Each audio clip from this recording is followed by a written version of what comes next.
Жети бир тууганмын. Чабандын үй бүлөсүндө төрөлгөм.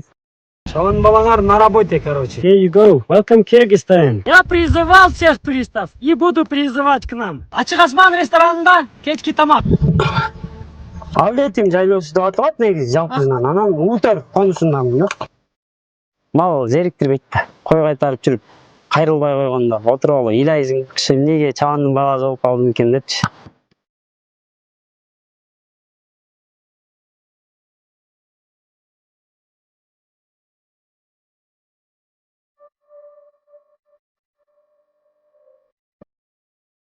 Мен көбүнчө итим менен сүйлөшөм, анан атым менен сүйлөшөм.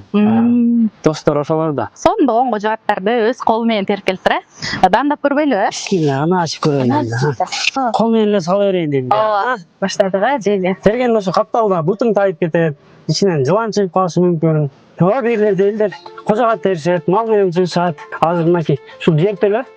Могул жер. Ушул жер. Ойлоп турган жерлери айнектери болгон экен. Ички туризм өнүксө эле, анан сырттан келе баштайт туризм. Кыргыз бири-бирибизди көтөрүп элебиз, эч ким келип көтөрмөлөйт. Бизде баары бар да. Тоо таш менен карасаңыз эми эгип койгондой. Abdan sarıldım, çürçü ayra gülgü barabız. Yamke, kızıla işten bakınayım mı?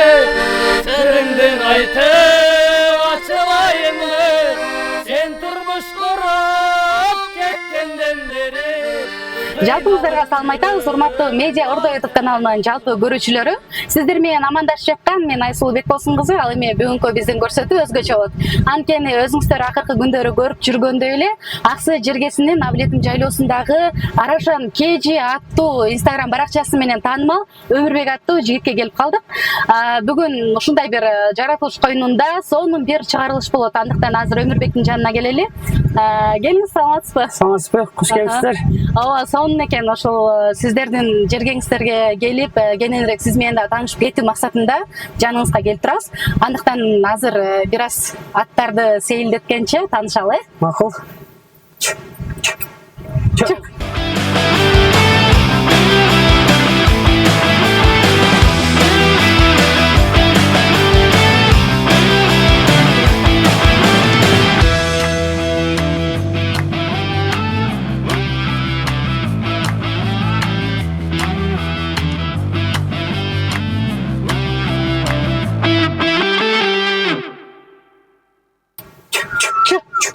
Өмүрбек, кандайсыздар? Жакшы, шүгүр. Жакшы келиңизби? Жакшы, ооба. Мал жан аманбы? Тынч бар, шүгүр. Сиздердин жайгашкан турак жайга баралы дегенбиз да негизичи. Анан бул жердеги жергиликтүү калктын айтымында ал жер аябай эле узак экен. Ооба, анысы бар. 2-3 сааттын тегерегинде барат экен, Ооба. Ошондуктан азыр башка бир кооз жерден жакшы бир көрсөтүү тарталы. Болду. Кайсы жерге барабыз? Азыр эми бир жакшы кооз жерге алып барганга аракет кылайын. Кеттик анда, э? Кеттик.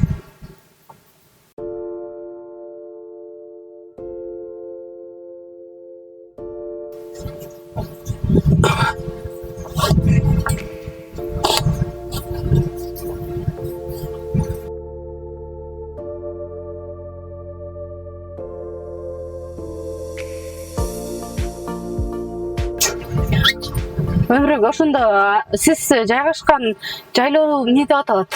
Авлетим жайлоосу деп аталат негизи жалпысынан. Анан Утар конусундамын да.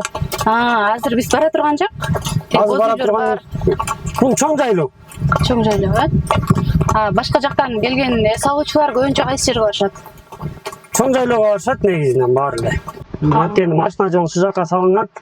Анан туристтик жагынан ушул жак жакшыраак өнүгүп атат азыр буюрса.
Урматтуу көрүүчүлөр, өзүңүздөр көрүп тургандай эле азыр бир сонун жерге келдик. Авлетим жайлоосунун дагы бир төрүндөбүз, буюрса.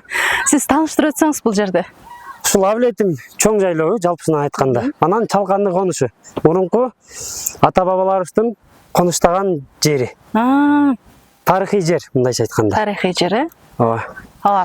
Эми ушул жерден сөздү улайлы. Өзүңүз тууралуу айтып берсеңиз, биздин көрүүчүлөргө кызык болуш керек. Өзүм Авлетим айылынан болом. 7 тууганмын. Чабандын үй бүлөсүндө төрөлгөм. Анан 11-класска чейин ушу Авлетим орто мектебинде Асанбек Кабаев атындагы орто мектепте окугам. Анан окууну бүтүп немеге жогорку окуу жайга тапшырдык, Юр академияга, Бишкектеги. Анын атын унутуп атам, Юр академиянын атын. Анан ал жакты бүтүп армияга 1 жылга кызматка бардык. Анан келип уш жакта мал эле карап атабыз азыр. Демек, жогорку окуу жайда тактап айтканда милиция кызматкерисиз же болбосо башка бир Тергөө криминалистика факультетин бүтүргөм. Бүтүрүп аяктадыңыз, э? Аяктап бакалаврын бүтүргөмүн да. Ал окуу жайды бүткөндөн кийин эмне себептен кесибиңиз менен иштедиңиз деген суроо. Кесип менен иштегеним көп эле шарттары бар, бирок анын баарын өзүм күнөөнү өзүмө коём да, анткени билимим толук мындай ынана албайм, ошон үчүн иштебедим. Өзүм билимимечи. Демек, диплом да алдыңыз? Диплом бар, ооба. Анан ушул жерлер тууралуу сурайын. Бул кооздукка суктанбай койгон адам жок болуш керек. Бир келген адам сүйүп калат экен, э? Ооба, сонун жерлер. Анан сиз видеолорду тарткан учурда көп жерлерди мындай тарыхына токтолуп кетесиз. Анан жаш туруп ушул канча жерлерди билет экен деп азыр биздин жаштар кызыкпайт го. Ал маалыматтарды кайсы жактан аласыз негизи? Агайларыман сурайм кээде. Анан мурун тарыхты окуткан агайым негедир жакшы окутканбы, ошол мындай эсте калган учурлар болот, ошолорду чагылдырганга аракет кылам да. Өзүңүз да кызыгасыз. Негизи ошо агайларыма рахмат. Мектепте окуткан. Эң сонун. 7 туугандын канчанчысысыз? Экинчисимин. Жакшы.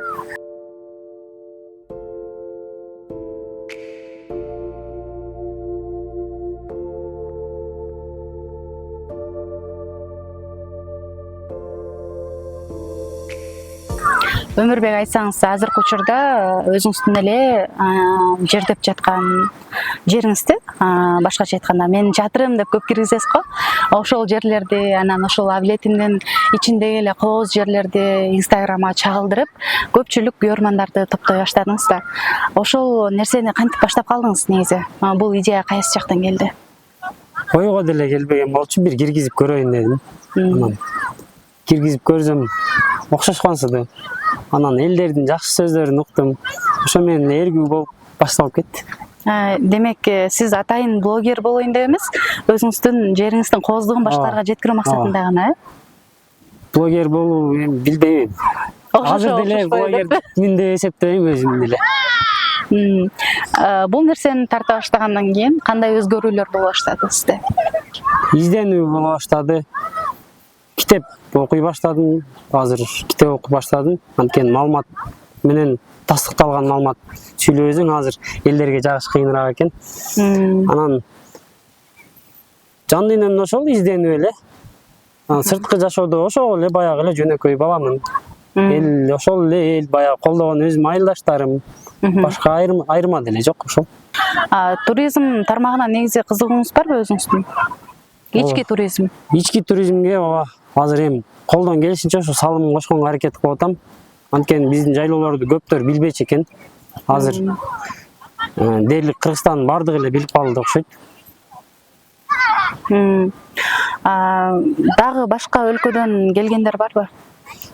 Казакстандан жазышат, Өзбекстандан жазышат, туугандар келебиз деп. Бирок күтүп атабыз эми, келип ниет болуп келип ушундай кооз жерлерди көрүп калса, сонун болот. Анан биздин Казакстанда жашаган, Өзбекстанда жашаган кыргыз бир туугандарыбыз да жазышат, ата мекенибизге баргыбыз келет деп. Алардын сөзүн укканда, мындай жүрөккө бир башкача сезим келет. Ата мекенге ушуларды мындай кайтарууга салым кошуп атам дегенчи. Инстаграм баракчаңызда дагы бир орус улутундагы, адашпасам, сизге келип кеттир. Ал кантип байланышып келип калды? Сиз аркылуу биринчи жолу көрүптүрбү Кыргызстанды? ушул Авлетим жайлоосун дейли. Авлеттин жайлоосун ошол акелер аркылуу келди да. Баягы блогер акелер аркылуу келип, анан жолугуп, мен ойлойм жакшы эле сый көрсөттүк, кыргыздын мындай када салтына туура келген сый тамактарды тарттык. Жаман ойдо кетпеди го дейм. Ооба, меймандостугубузду көрсөттүк дейсиз э? Меймандостук Эң негизгиси. Сон баягы орус тилинде, англис тилинде дагы кайрылуу жүктөп атпайсызбы? Ал идея кайсы жактан келди сизге? Орус тилинде сүйлөп көрөйүн дедим, анан катталуучулардын көбү айтты да, баягы ички туризмге салым кошом десең, башка тилдерди дагы өздөштүрүп сүйлөп көр деп. Анан өзү мага идеяны көбүнчө катталуучулар берет. Мындай апалар, аталар берет да. Ушундай кылып тартсаң эл көрөт депчи, анан ошолордун идеясын эле алып, өзүм жашоомо чагылдырып, Инстаграмга сала берем. Канча тил билесиз негизи? Негизи эки тилди жакшы билем. Орус тили менен кыргыз тилди жакшы билем. Анан англис тилин мындай түшүндүрүп бере алам да. Бирок баягы видеодогудай андай сүйлөй албайм. Бирок түшүндүрүп берем. Демек, азыркы учурда тил үйрөнүүгө болгон дагы кызыгууңуз артып аткан болуш керек. Ооба, буйрса эми жайлоонун сезону бүтсө, анан Бишкекке барып тил окуйбуз. Ооба. Сон чабан жигит өзү жалгыз жашаса коркпойбу деген дагы суроолор болсо керек. Болгондо да Авлетимдин чокусунда жалгыз жашоо кыйындык туудурбайбы сизге? Негизи жок, көнүп калган жашоо. Тирлик ушу биздики тирлик ушу чабандын үй бүлөсү ушинтип тирлик кылабыз да. Мал багып, анан кээде үйдөгүлөр келет, кээде коңшу колоң чыгат. Анан кээде жалгыз болгонго туура келет. Көнүп калган жашоо. Кичинекей кезиштен эле ушундай тирлик. Жаңы келген учурда коркуулар болгонбу негизи? Өзүңүз жаңы калган учурдачы. Канча жашыңызда калдыңыз эле биринчи жолу жайлоодо? Жалгыз блогга чейин кала элек болчумун, акем менен калчумун да. Менден чоң акем менен. Анан быйыл өзүм жалгыз калдым. Жалгыз калганда эми зери кезиң. Андан башка мындай ой деле болбойт. Мал зериктирбейт да. Ооба. Анан мал кайтарып жүрүп, кандай кызыктуу учурларга кабылгансыз? Ошолор тууралуу дагы сурап өтөйүн. Мал кайтарып жүргөндө жаштык кезде эң кызыктуу учурлар баягы кой кайтарып жүрүп кайрылбай койгондо отуруп алып ыйлайсың. Эмнеге чабандын баласы болуп калдым экен депчи. Азыр эми эстеп билесиң, бирок сонун кез ошол кез. Анан койлорго ырдап берем, малдарым менен сүйлөшөм дегендерди угуп калабыз да, ошондой кездер деле болсо керек. Эми кез-кезде сүйлөшөбүз мал менен деле. Мен көбүнчө итим менен сүйлөшөм, анан атым менен сүйлөшөм. Достор ошолор да. Жайлоодо жалгыз жүргөндө. Анан зерикпейбиз ошо. Атым жөө калтырбайт, итим жалгыз калтырбайт дейсизби? Сон ушул Инстаграмга деги эле соц тармактарга кирүү бир аз кыйындык жаратат экен, э? Мен ойлогом негизи байма-бай блогду активдүү алып барып атканыңыздан интернет бар болсо керек депчи. Ушул интернет кыйындыгы канчалык деңгээлде сизди артка тартат? Мен артка тартпайт деп эле ойлойм, анткени адам баягы ач болсо жакшы экен да. Балким интернет болгондо, ошол интернет жетишип турганда мындай бир ийгилик жарата албайт элем го деп ойлойм. Ошол интернетке чыккыча ар нерсени ойлонуп, эмне сүйлөйм деп даярданам кадимкидей эле. Анан интернетке чыккандан кийин бир 2 саатты ошол жака бөлөм, андан кийин малга кетем. Бирок эми көнүмүш эле адат болуп калат болуш керек, э? Ооба. Күндө жүктөйсүз, мен байкашымча. Күнүгө 4 видео же 3 видео салам колдон келишинче. Ар кайсы идеялар кайсы жактан чыгат? Идеяларым ошол катталуучуларым берет көбүнчө. Анан мен атам менен апам көрөт, чоң апаларым көрөт. Ошолорду айтып турат акыл насаатын. Бул видеолор аркылуу көп элдин алкоосуна татыдыңыз да. Анан беш кол тең эмес. Ар кандай жаман комментарийлер дагы келсе керек. Ошол хейтерлер менен кантип күрөшөсүз негизи? Мен видеолорумда хейтер деле жок болуш керек деп ойлойм. Билбейм эми, жаман сөз жазган адамдын деңгээли ошого жараша да. Көңүлүңүз түшүп калган учур болгонбу негизи? Көңүлүм түшкөн учур болбогон, болгону апам гана ушу көңүлүнө тийип калбаса экен дейм да. Атам ғой эми эркек киши ал көңүл деле бурбайт. Өмүрбек, жаштыгыңыз тууралуу да сурагым келип атат. Жаш бала чагыңызды кандай өттү? Бала чагым эң сонун өткөн болуш керек деп ойлойм. Эми бардык балдардын бала чагындай эле болуп өттү. Көбүнчө сиз жайлоодо өткөн болуш керек. Ооба, көбүнчө жайлоодо. Башка балдар сыяктуу мен шаарда төрөлүп калсам болмок, же болбосо шаарга барайын деп чыр салган учурлар болгонбу? Андай учур болбогон болуш керек, бирок кийим үчүн чыр салчу элем.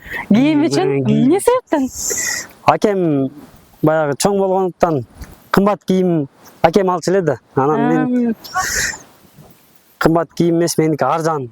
Неге акемки кымбат деп ошо кийим үчүн көп чыр салчу элем үйдө. Адатта бизде көбүнчө кичүүлөр улуулардыкын кийип жүрөсүз го, ошон үчүн да. Ооба, ошон үчүн. Сон. Анан кичинекей учурларда баягы мал издеп жүрүп, жоголуп кеткен, көп убакытка үйдөгүлөрдү издеткен мезгилдер болсо керек. Ооба, андай учурлар көп болот эми мал менен жүргөндө. Жок издеген жаман дейт го. Таап алсаң жаратканга шүгүр келтирип, сүйүнүп, ошондой күндөр. Бала чагыңызда эмнелерди кыялданчысыз?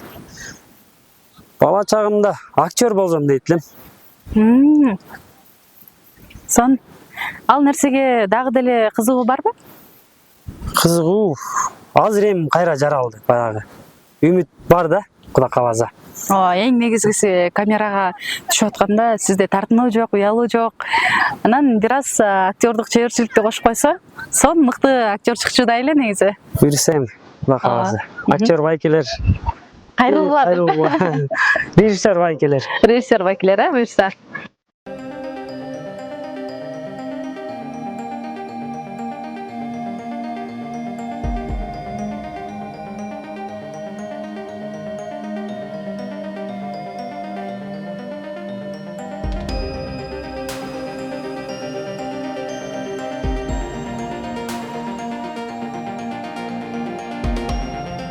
Азыр көрүүчүлөр Өмүрбек бизге атайын Абилеттин жайлоосунан сонун болгон кожогаттарды өз колу менен терип келиптир.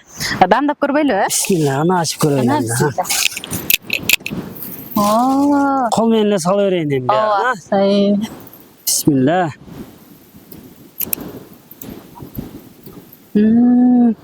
Жайлоодон өзүңүздөр терип келдиңиздер да муну? Атайын кожогатка чыккандар болот болуш керек, э? Ооба, азыр. Сезон негизи качан эле? Июлдун аягына чейин да. Өзүңүз дагы көп тересизби? Азыр тербей калдык, мурун терчүбүз. Кана, бисмилла. Баштадык, жейли. Негизи кандай жерде өсөт? Кожогат. Каптал жерлерде өсөт кожогат, анан таштак жерлерде. Таштак жер тез бышат да. Тез эле калбай калат. Тергенде кандай кыйынчылыктар болот? Тергенде ошо капталда бутуң тайып кетет, ичинен жылан чыгып калышы мүмкүн. Арын уялары болот, ошо чыгып калышы мүмкүн. Ошол. Анан жапайы жаныбарларды көрүп калышы мүмкүн, каш кулактарды аразынан. Негизи жайлоодо бош жүргөн адам жок деп коет го. Ошентсе дагы кээ бир бош убакыт болуп калат болуш керек. Эмнеге кызыгасыз, эмне менен алектенесиз бош убактыңызда? Бош убактымда негизи уктаган жакшы көрөм. Бардык эле адамдарда. Анан азыр ошо бош убактым китеп окуй баштадым көбүнчө. Анан мурун эми телефон менен эле отурчубуз бош убакта. Кандай жанрда китептер жагат? Өзүңүздүн жанрыңызды таптыңызбы? Азыр тарых жагына көбүрөөк басым жасай баштадым. Мурун жанагы орусча айтканда романтика дейт беле? Мелодрама, кинолор, китептер жакшы. Сүйүү темасында мындайча айтканда. Азыр эмне себептен сүйүү темасы кызыктырбай калды болду көпчүлөр? Сүйүү темасы билбейм эмнегедир. Кызыкпай калдым. Анан мен көргөнүмөн ошол комментарийде жазгандардын көбү үйлөнө албайсыңбы батыраак эле дегендер да бар да. Өмүрбек качан үйлөнөт деген суроого да жооп алалы. Буйрса эми кийинки жылдан деп атам. Кудай кааласа. Ошол. Сүйлөшкөн кызыңыз тууралуу айтып өтүңүз, ушунчалык калды. Сүйлөшкөн кызым жок азыр. азыркы учурда көпчүлүктүн жүрөгүн багынтып келе жаткан биздин чабан жигитибиздин жүрөгү бош экен. Кыздар, кулагыңыздарга күмүш сырга, андыктан чамдаңыздар, мындай жигитти кармап калыш керек. Мынакей бекер жарнама кылып да өттүм сизде. Рахмат. Анан хоббиңиз тууралуу да сурап өтөйүн. Хобби. Негизи билбейм эмнеге кызыгарым. Өзүмү таба элекмин да эмнеге. Эми таап келип аткан Таап келип аткандын. Ошол актер жакка кызыгам. Кээде ырдап коем, кээде ыр жазып коем. Анан китеп жазганды да жакшы көрөм. Мурун бир чыгарма жазганга аракет кылдым эле, азыр эми колдон келбей атат. Кара сөзбү же болбосо поэзиябы? Мындай болуп өткөн окуяны өзүм сөзүм менен мындай кооздоп жазганга аракет. Кара сөз мындайча айтканда. Сонун анда ыр деп калдыңыз. Сизден ыр сурансак болобу? Өзүм ырдай албайм, азыр дос балам чакырып коштоп. Сураналы. Көрүүчүлөр, албетте сиздердин урматыңыздарга азыр Өмүрбекти аябай эле суранып өттүк, ырдап бер деп болбой эле кыйнапчы. Анан ушундай бир таза табият коюнда сөзсүз түрдө таланттуу жигиттерибиз да табылып калат эмеспи? Бактыбызга жараша азыр Жаныбек деген мырза келип калды. Ушул эле жерден таап алдык деп койбоймунбу? Анда келиңиздер, бир жакшы чыгарма кат бериңиздер, Bir Kara Kız degan жақсы шығарма атады.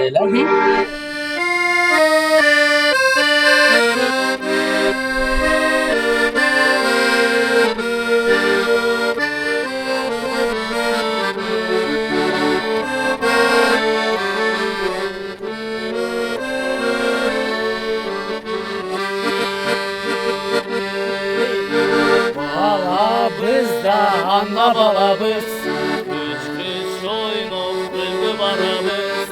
Benim uçtumda bizi başkargan, sen ataman sensin arağız. Kara kız ay açı arağız, al gündürdü kayda tabağız. Balalıktı abdan sagındım, Jürçü gayra gülgü barabız, ey jürçü gayra gülgü barabız. Oynokbuz da anda oynokbuz, gelin almay oyun oynokbuz. Sen körüsün ata bolsun da, bayosuna bürük koymokbuz.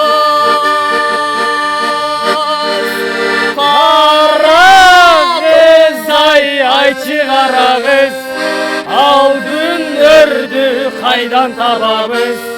Balalıktı abdan sagındım, jürçü gayra gülgü barabız. Ey jürçü gayra gülgü barabız. Şaştı.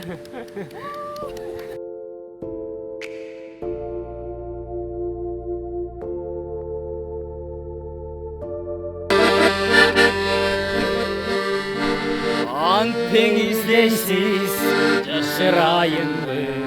Hakikatsızdım atılayın mı?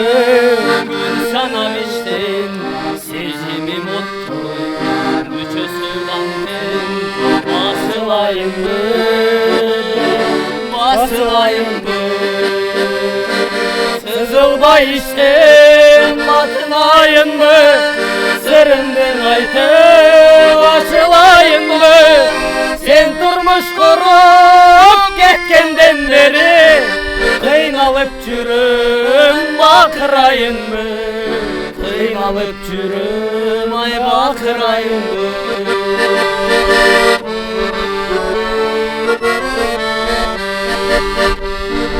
Armanga güyüp hoşça durayın mı?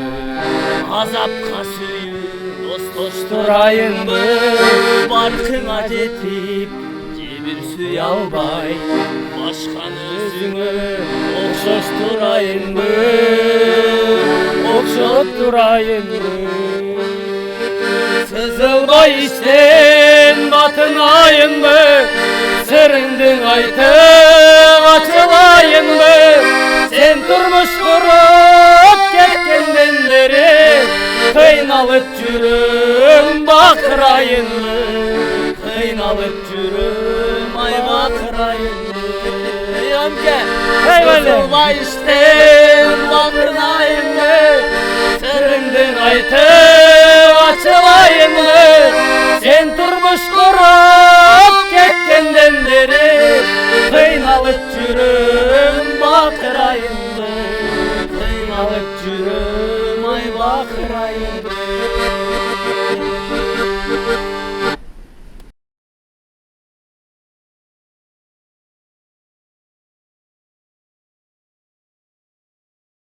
Өмүрбек азыр айтып калдыңыз го, тарыхка көбүрөөк кызыгып атам депчи. Анан экран сыртында да айтып калдыңыз, ушул жерде биздин баягы репрессия учурундагы тарыхтан калган калдыктар бар депчи. Анан ушунча келип калдык, ошол жерди көрсөтүп келбейсизби бизге? Кеттик, жүрүңүз. Кеттик. Негизи бул жака келгенден кийин атайын эс алып жатып калган өзүнчө сон болуш керек Эртең менен турсаң таңдын атканын көргөн, жайлоодо эмнегедир эрте турган башкача го. Таза аба, эч кандай чарчоосуз туруп. Азыр биз бара турган жер тети жер, Буюрса. Бул жердеги маалыматтарды кайсы жактан алдыңыз? Ким айтты? Бул жерде абабыз бар. Ошол берди маалыматтарды. Инстаграмга салып көрөйүн десем, жакшы көрүүчү топтой алдым. Азыр сизге да бир көрсөтүп коеюн деп ушунча келгенде, тарыхый жерибизди. Азыр деле кишилер жашайт окшойт биякта. Ооба, бирлерде элдер кожого теришет, мал менен жыгышат. Тарыхый жер болгон соң айрым калдыктар калган болуш керек. Балким буюмдары. Буюмдарын эми баягы тарыхчы изилдеген акелерибиз өнүгүп кетсе балким таап береттир. Азыр мынакей ушул жер төлө. Могул жер, Ушул жер. 20 метр чыгат го, жалган айтпасам. Могул ойлоп турган жерлери, айнектери болгон экен, терезелеричи. Берлер ушул тамак аш, азык түлүк сактоочу жайлар болгон дейт. Ойлоп турган жерлерчи. Анан тетиги жаңактын ар жагында атканалар болгон дейт. Анда калдыктар барбы? Анын калдыктары бар. Аткананыкы дана көрүнөт экен. Жана таштар менен көп курган го, ошол нерселер көрүнгөн болуш керек. Таштардын калдыктары бар. Анан тигил жакта болсо тегирмен. Суу келген дейт, мындай болуп. Анан ошодон тегирмен айланып, унду ушул жактан алышчу экен да. Бул жерде бир чоң эле айыл жашаган окшойт, мен угушумча, билишимче. Эми тарых илимдери жакшы өнүксө, буюрса бул жерде жакшы маалымат алып, балким мунун түйүнүнө не деген кендиктер жатыр, байлыктар, ким билет. Негизи азыр сиз айтып берип жаткан нерсенин баарын ар бирибиз билишибиз керек да. Бул нерсе тарых биздин байлык деп коет. Анан ушул туристтер көбүрөөк келсе, бул жакта атайын түшүндүрүп берген адамдар болсо, андан да сон болмок да негизичи. Сизде буюрса келечекте ушундай кыялдар барбы, же болбосо максаттар атайын гид болуп, көрсөтүп, ошол маалыматтардын баарын ушундай кооз жерде ушундай тарых жаткан деген сыяктуу нерселерди айтып берүү? Тарых жөнүндө айтып бергим келет. Башка мамлекеттен келгендерге. Анткени Кыргыздын тарыхын билген адам бул таң калбайт го. Анан туристтер келсе, эми бардык эле шарттар бар. Бул жерге өздөрүнүн чатырын алып келсе болот. Азыр Кудайга шүгүр айыл өкмөтүбүз өнүгүп, элдерибиз да өнүгүп, турак жайларды курушуп атышат. Анан ушул жерге келе салышса болушат. Сон. Туристтер менин байкашымча азыраак окшойт, башка жакка салыштырмалуу. Бияқта эми көптөр билбейт да азыр, эми билип баштады окшойт. Демек көбүрөөк жайылтышыбыз керек. Ооба, көбүрөөк жайылтышып, ички туризм өнүксө эле, анан сырттан келе баштайт буюрса. Ооба. Чындыгында Дубай эмес, Мальдив эмес, өзүбүздүн ушундай кереметтүү Кыргызстанга келсе деле, аябай сонун эс алып кетчүдө, Дубайда эми чөл да. Ооба да. Анан Мальдивда болсо арал менен эле океан болуш керек. Бизде баары бар да, ысык көл. Андан бер жагында каньондорубуз бар, орусча айтканда. Теги жерлерибиз бар. Тоо ташманы карасаңыз эми эгип койгондой карагайлар. Эң сонун. Чындыгында кооз.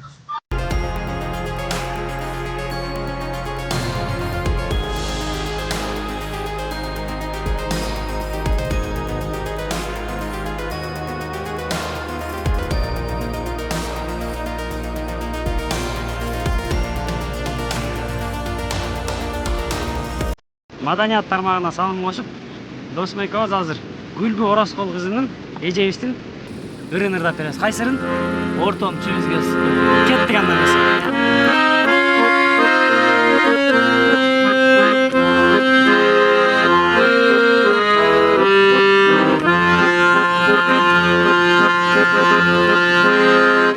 Ögül Türk öldü netinde, kayıkta sürdük geçinde. Kalkıp sözü baratı, karanlık dedinesinde. Kayıkta sözü baratı, suyun dedinesinde. Kayıkta sözü baratı, gözümün dedinesinde.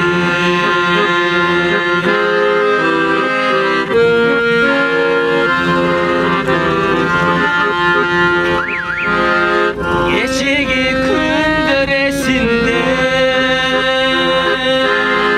gelmedin güttün geçinde. Kaydasın hazır kaydasın,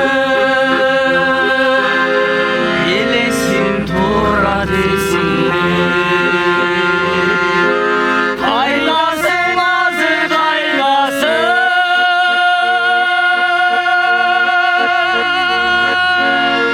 kütüm gölgecinde. Kaydasın hazır kaydasın, elesin tora desinde.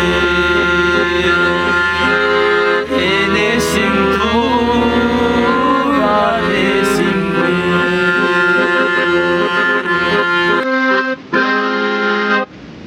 Рахмат туугандар. Чаккан болсо лайктан басып, комментарий жазып коюңар.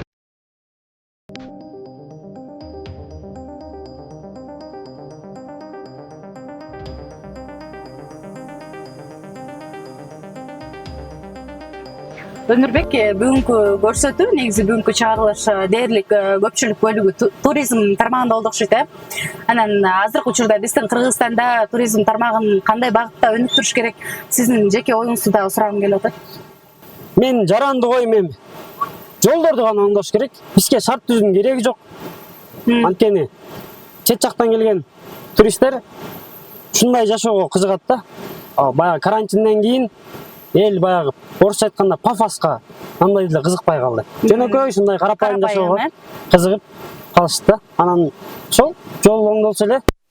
Каратоонун карапайым кара жигити ушундай иштерден улам. Туризмге аз да болсо салым кошту деп мамлекет кандай көңүл буруп атат? Жараткандын каалоосу менен, ата энемдин дуасу менен, анан эң негизгиси Кыргыз элинин колдоосу менен Айыл чарба жана кайра иштетүү министрлиги ардак грамота берип жибериптир. Эмоциям ичиме толуп, сүйлөй албай атам. Мактанчак чабын балаңыздар дагы бир мактанып алсын. Муну караңыздар. Ардак грамота буйругу менен. Буну көрүп ичиме эмоция толуп, көзүмө жаш келди. Бул мен үчүн чоң ийгилик. Ийгилигимин ургаачысы болсун. Рахмат. Чабын бала сиздер менен. Тоо боюнунда койлорун кайтарып, ийгиликке жетип, сиздердин колдооңуздар менен. Ассаламу алейкум. Ошол колдоосу. Анан эң негизгиси айылдагы бир тууган элим катуу колдоду. Ошолордун эргүүсү менен эле видеолорум күндөн күнгө уланат. Туризм жаатында кандай нерселерди жасагыңыз келип атат? Алдыда максат кыялдарыңыз жөнүндө сурайын. Туризм жаатында ушул Авлетим жерин даңазалагым келет. Анткени Авлетимдин тарыхын окуган адам таң калбай калбайт го. Биздин алаң аскаларыбыз бар, Кожажастын аскалары бар. Бул жагы биригип Талас менен Токтогул менен чектешет. Ушул жерлерди көрүп тарыхын даңазалагым келет. Эң негизги максатым ошол. Атайын эс алуучу жайларды курам деген ойлор барбы? Атайын эс алуучу жай кура турган максат быйыл ачылды эми буюрса. Өзүмдүн конушума Ачык асман ресторанын ачабыз. Эгерде биз ошол сиздин конушуңузга жетип барганда сөзсүз түрдө даамсыз кетмекпиз ошол жерден. Акчанын гүл чатайын кылып бермекмин. Сан Өмүрбек, эң негизгиси чоң рахмат биздин сунушту четке какпай макул болуп дал ушундай кооздукка бизди күбө кылып атканыңызга. Алдыда иштериңизге ийгилик каалайбыз, ден соолукта болуңуз, ийгилик каалайбыз болгону. Анан сизге эркин микрофон. Биринчиден сиздерге рахмат, келип ушундай сонун баарлашуу алып атканыңыздарга. Келем деп көп адамдар келбей атат. Сиздер биринчиси болдуңуздар. Мен интервью беришимдин тушоо кесиби сиздер кестиңиздер го дейм. Буюрса эми жанагы кыргызча сөз бар го, ийгилигимин ургачысы болсун. Анан кыргыз элинде тынччылык болсун. Эң негизгиси. Бай элде болсо бизде болот. Элибиз менен азыр заманда адамга адам керек. Кыргыз бири-бирибизди көтөрүп элебиз, эч ким келип көтөрмөлөйт. Табиятты жакшы карайлы. Болду. Ассаламу алейкум. Урматтуу көрүүчүлөр, бул көрсөтүүнү аягына чейин көргөн болсоңуз, албетте жакты белгисин басып, өзүңүздөрдүн жакшы ой пикирлерди калтыра кетиңиздер. Бул Кыргызстан үчүн өзүбүздүн туризмди өнүктүрүү ар бирибиздин колубуздан келет. Андыктан аз да болсо салымыбызды кошуп, өзүбүздүн жерибизди, элибизди даңазалайлы. Кеттик.